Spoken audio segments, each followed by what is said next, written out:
ሰላም አለይኩም ወራህመቱላሂ ወበረካቱ። እንዴት አላችሁ ቤተሰቦች? ያለው አልሐምዱሊላህ። እስቲ ስለ ቁርአን ስል ቁርአን መተን እንደ ቀልድ የምንምን ሰዎች ትንሽ ስለዚህ ማውራት ፈለኩኝና በአንድ ወቅት ከገጠመኝ አንጻር ማለት ነው። እና አንድ ወቅት ላይ ኳታር ዶሃ ላይ ስራ ሰራ ነበር ስላችሁ የቤት ውስጥ ሰራተኛ ነበርኩኝ። ግን ሴትዮዋ በአጋጣሚ ይዛው እንዳለው የሙያ ተቋም ትከፍታለች፣ ጸጉር ቤት ማለት ነው። እና ስትከፍት ጊዜ ያው እዛው ቤቱ ሆኜ አስለምዳኝ ወደ ጸጉር ቤት አሸጋገረችኝ። እና ከዛ ምን ገጠመን መሰላችሁ? 14 ሰራተኛ አለ።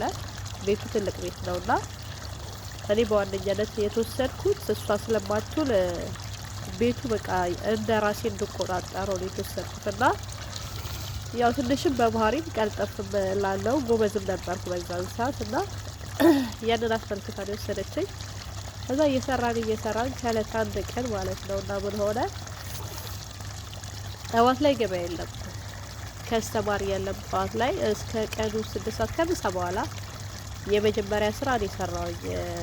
ሞሮኮ ባዝ የሚባለው ማለት ነው ነው የሰራውኝ። ከዛን ሰዓት በፊት ምንም ስራ አልሰራንም። ከዛም ደግሞ ትንሽ ቆይተን ከስተማር እንደ ጉድ ጎረፈ። እንደ ጉድ ባንዴ ኬት እንደመጡ ባናቅም፣ አፍንጫ ያፍኖኛል፣ ይቅርታ። ኬት እንደመጡ ባናቅም እንደ ጉድ ጎረፉ ከስተማሮች ማለት ነው። እና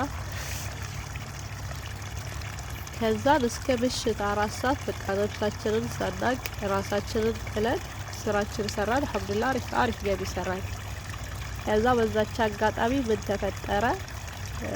የሂሳብ ሰራተኛዋ ሞሮኮያዊ ናት፣ ሌላ ደግሞ አሪፍ አለች ሶሪያዊ ናት። ያኔ ሁለቱ በቃ አሪፍ የሚባሉ በጣም ከስተማር የሚይዙና ለቤቱ ዋና የሚባሉ ሴቶች ናቸውና ሌሎችም አሉ። ግን በቃ ሂሳብ ላይ እነሱ ናቸው በዋነኝነት ኃላፊነት የሚወስዱት ማለት ነው። እና የሂሳብ ሰራተኛዋ ሞሮኮዊት ናት።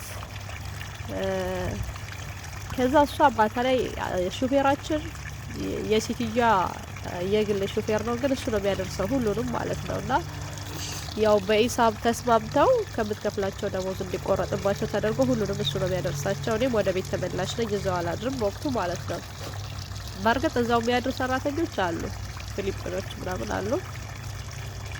ከዛ እሷን ያደርሳል ቀድሞ፣ ቀጥሎ ደግሞ እያለ እኔ መጨረሻ ላይ ወደ ቤት ያደርሰኛል ማለት ነው። ከዛ የዛ ዕለት እኔ የሰራሁበት የመጀመሪያ ሂሳብ ሪሲፕት ሳይሰራ ተረሳ ልበላችሁ። ተረሳና መጨረሻ ያቺ ዋናዋ ከሄደች በኋላ ሁለተኛዋ ጠየቀችኝ።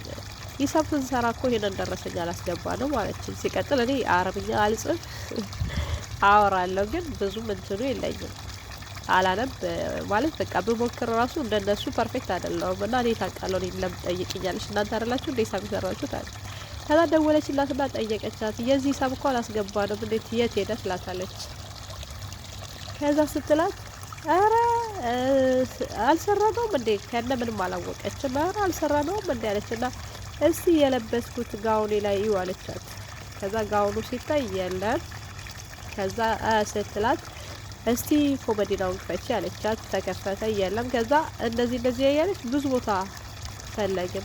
ከዛ አጣነው፣ አላገኘነውም። እንዳላገኘነው ደውለን ነገርናት።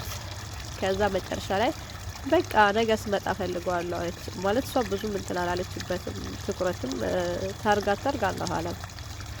በእንደዛ ታለፈ። ከዛ መጨረሻ በማግስቱ መጣች፣ ተፈልገ ጠፋ። በነገራችሁ ላይ የዛ ለታ በጣም ከስተማር ከመብዛቱ እኔም ደክሞኝ ነበር። እኔም ጸጉር ምሰራለሁ፣ ተኩሳለሁ ምናምን በቃ ሁሉም እየተጋገዝን ነው የምንሰራ በወቅቱ ማለት ነው። እና ከዛ መጨረሻ ላይ በማግስቱ መጣችና ተፈለገ ጠፋ። ምን አለች? እኔ እሷን በራ ተቀምጬ ነበር የሆነ ሰዓት ደክሞኝ ማለት ነው። እኔ እኮ ትላንትና ሳጥኑን እንትኑን መሳቢያውን አልቆለፍኩትም፣ እሷም እኮ እዚህ ጋር ተቀምጣ ነበር አለች። ከዛ እኔ ላይ ሸክ አስገባች ልበላችሁ። ከዛ ጉዳዩ ሴትዮዋ ጋር ደረሰ። በእርግጥ ሱራይቷ እንትን ናት፣ ያኔ በጣም ቅን የምትባል ሰው ናትና ቅን ልብን ያላት እንደዚህ እንትን ይፈጥራል ብላ አላሰበችም። በቃ ኢሳብ ደግሞ ሀቀኛም ስለሆነች ነው እሷን ያለች በወቅቱ ማለት ነው። ከዛ ሴትዮዋ ጋር ደረሰ። ሴትዮዋ ደግሞ በቃ እርስ በራሳችሁ እኔ አማናን የሰጠኋችሁ ቤት ውስጥ እኔ የለውም፣ ዛሬ እቺ ትንሽ ነገር ጠፋች፣ ነገ ወደ ትልቅ ነገር ሊዞር ስለሚችል ራሳችሁ በራሳችሁ እንትን በሉና ገንዘቡን እፈልገዋለሁ አውጡት አለች። ከዛ ሁሉም ቢታይ የለም ብሩን ከጠፋ ቀረ። ከዛ ደግሞ ማን ላይ እንትን አለ፣ ማን ላይ ሸክ ገባ? እኔ ላይ። ከዛ መጨረሻ ላይ ከአስራ ምናምን ሰራተኛ ውስኖቹ 14 ኦልሬዲ 14 ነው ያልኳቸው ጅምር ላይ እና ከፊሎቹ እንትኖች ናቸው፣ ክርስቲያኖች ናቸው። እሷ ደግሞ አንድና አንድ እኔ ላይ በቃ ውስጧ ሸክ ስላስገቡባት ምን አለች? ክርስቲያኖቹን ተዋቸውና ሙስሊሞች ብቻ ቁርአን መቶልኝ አለች። ከዛ እኔ በጣም ከፋኝ። ምክንያቱም ምንድነው እኔ ነኝ እንትን ማለት እኔ ነኝ አረብኛ ከነሱ አፍሪካዊ ሀገር ተናጋሪዎችም ሆነው እኔ ነኝ አረብ ያልሆንኩትና ከነሱ ትንሽ ወጣ ምለው እኔ ነኝ እና ደግሞ እነሱንም አምናቸዋለች። ከዛ እንደ ሸከከችኝ እኔም ሲገባኝ ጊዜ እኔ ሁለት ቦታ ነው ማገለግላት፣ ቤትም ማገለግላታለሁ እዛም ጸጉር ቤትም ማገለግላታለሁ እና ግን ከነሱ አስቀድማ ከ2 አመት በፊት እኔን ተቀኛለች፣ ለእምነትም ቢሆን ማለት ነው። ግን በቃ ጭንቅላቷ ተቀይሯል።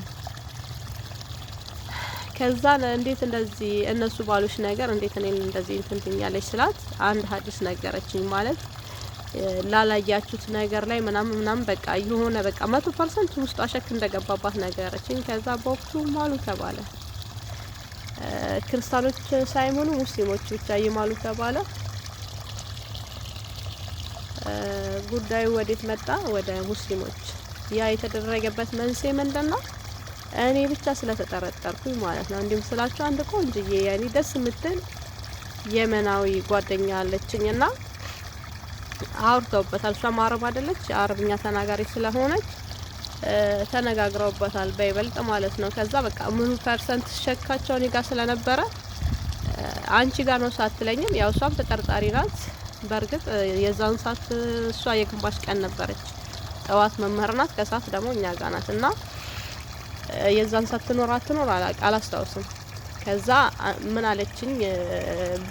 ለኔ በቃ የቅርብ ጓደኛዬ ናት ከነሱ ማለት ነው። ሄደችና አንቺ ሄደሽ ሀቅሽን አስወጪ በቁርአን እንዲማል በቃ ሴትዮዋ ስለፈለገች ይማል ምናምን ማለት እሷ አንቺ ነሽ ላለ ማለት በቃ ያሉትን ላለ ማለት ከበዳትና አመለከተችኝ። ሄደሽ ሀቅሽ እንዲወጣልሽ አስደርጊ ያለችኝ። ከዛ እኔ በጣም ከፋኝ። በቃ ከምሰግደው ሰላት አጥብቄ በቃ ሱናውን እየሰገድኩኝ ያረብ በቃ ወላሂ አለቅሳለሁ። ቢስሚላሂ ረህማን ረሂም በጣም አለቅሳለሁ። ሱናም ላይ እየተደፋው አለቅሳለሁ። በቃ ይችን ሀቅ አውጣ በቃ አንገበገበኝ። ምክንያቱም አላየውም እኔ ራሴ መስከማቀው አላየውም ገንዘቡ ማለት ነው። ከዛም በቃ ቤት እርስ በራሳችን እንትን አለን ያኔ ውስጣችን ኢህላፍ ገባ። ኢህላፍ በቀጥተኛ አማርኛ ምንድነው? ጥርጥር ሲገባብን በቃ ተጠላላን። እንደዚህ ይፋዊ ግልጽ በሆነ መንገድ ሳይሆን በቃ ተጠላላን ሁላችንም ማለት ነው። እኔም እሷን ጠሏት፣ እሷ እኔን ጠልታኛለች። ከዛ በፊት ማርጋት ያህል ትሪት እኔም ማድረግ ተኩኝ፣ እሷም እንደዛው። ከዛ እሷም በቃ የኔን እንደዛ መሆን ሲከብዳት ምን አለች መሰላችሁ? በወቅቱ እርጉዝ ናት፣ የ4 ወር የ5 ወር ነፍሰ ጡር ናት። ሱሬቷም እንደዚሁ ሁለቱም ነፍሰ ጡሮች ናቸውና እንትን አለቻት ለሴትዮዋ የአንድ ሳምንት ረፍት ስጪኝ ትላታለች እንዳጋጣሚ። ሴትዮዋም ደግሞ እውነት መሰላትና ፈቀደችላት ለአንድ ሳምንት ማለት ነው። ከዛ ለአንድ ሳምንት ፈቅድላትና እሷ ሆዬ ምን ታረጋለች? ፍቃድ ትጠይቅና ይሄንን ቦታ ማለት ተዋለው ብላ ሳትናገር በፍቃዷ ሌላ ቦታ በዛች ፍቃድ በተሰጣት ቀን ሌላ ጸጉር ቤቶች ታላላቅ ትልልቅ የሚባሉ ጸጉር ቤቶች የዞረች መጠየቅ ጀመረች። በአጋጣሚ ደግሞ እሷን ያየ ሹፌር ያው ሹፌር ለሹፌር ሰራተኛ ለሰራተኛ እንደሚነጋገርም እንዴት እንደሚተዋወቁ ባላቅም ያያት ሹፌር ለኛው ደውሎ ነገረው። እሷ እኮ እንደዚህ አይነት ቦታ እንደዚህ የስራ እየጠየቀች አገኘዋት ከናንተ ጋር ለቃለች እንዴ አለ። እሱ ሆዬ መልሶ ለሴትዮዋ ነገራት። ሴትዮዋ ደግሞ አበደች። እንዴት እንደዚህ ፍቃድ ጠይቃኝ ሄዳ ሌላ ቦታ ስራ ትፈልጋለች? እንዴት የኔን ቤት ሚስጥር ሌላ ቦታ አውጥታ እንትን ትላለች ስልና በጣም ተበሳጨችባትና ፍቃድ እንደጠየቀቻት እንዳትመጪ ያለቻት። በቃ በዛው ደውላ እንዳትመጪ ያለችና በቃ አባበደች። ለኛ እንዴት እንደዚህ ታደርገኛለች? እኔ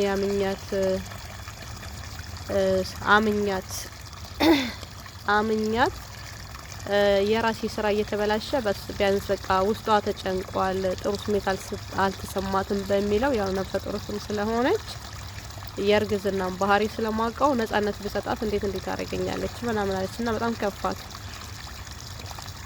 በጣም ይከፋታል።